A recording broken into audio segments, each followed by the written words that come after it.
తెలంగాణ రాష్ట్రంలో 11,000 కోట్ల రూపాయల ఫీ రింబర్స్మెంట్ స్కాలర్షిప్లు బకాయిలు ఉండడం కారణంగా తెలంగాణ రాష్ట్రంలో ఫీ రింబర్స్మెంట్ స్కాలర్షిప్ల మీద ఆధారపడి చదువుకునేటువంటి 20 లక్షల మంది విద్యార్థులు రోడ్డు మీద పడేటువంటి పరిస్థితి వచ్చింది.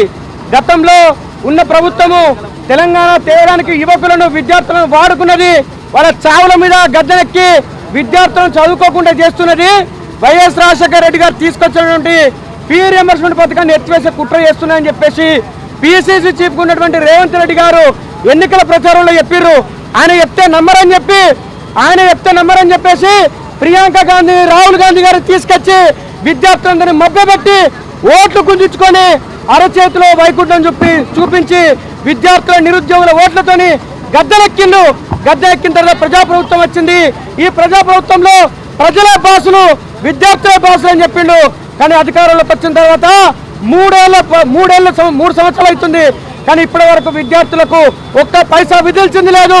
కావాలని చెప్పి దీన్ని హైకోర్టు మెట్లెక్కించి దీన్ని ఎటు తేల్చకుండా విద్యార్థుల దగ్గర నుండి ఫీజులు వసూలు చేసేటువంటి కార్యక్రమానికి దీన్ని ఎత్తివేసేటువంటి కుట్రలకు రేవంత్ రెడ్డి పాల్పడుతున్నారు.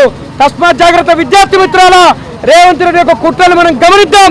రేవంత్ రెడ్డి ఫీ రింబర్స్మెంట్ బకాయిలు విడుదల చేయకపోతే ఆయన యొక్క కుర్చీని పీకేసాక మనం పోరాడదామని చెప్పేసి సందర్భంగా తెలియజేస్తున్నాము. ఈరోజు ఏబీ ఆధ్వర్యంలో కేఈఎస్డిఎస్సి నుండి భారతరత్న డాక్టర్ బాబాసాహెబ్ అంబేద్కర్ గారి విగ్రహం వరకు 5,000 మంది విద్యార్థులతో ర్యాలీ తీస్తున్నాము. ఒకవేళ కనుక ఈ ర్యాలీతో కనువిప్పు కలిగి విద్యార్థులకు కనుక రీఎంబర్స్మెంట్ స్కాలర్షిప్ రిలీజ్ చేయకపోతే ఖచ్చితంగా విద్యార్థుల ఆధ్వర్యంలో నువ్వు జంజీ జపం చేస్తున్నావు. ఇక్కడ ఉన్నటువంటి విద్యార్థులందరూ కూడా జంజీ తరానికి చెందినటువంటి విద్యార్థులే. నువ్వు రైజింగ్ తెలంగాణ నెంబర్ 1 అంటున్నావు. ఈ విద్యార్థులు కనుక మానవ వనరులుగా అభివృద్ధి చెందకపోతే తెలంగాణ ఏ విధంగా అభివృద్ధి చెందుతుందో నువ్వు చెప్పాల్సిన అవసరం ఉన్నది.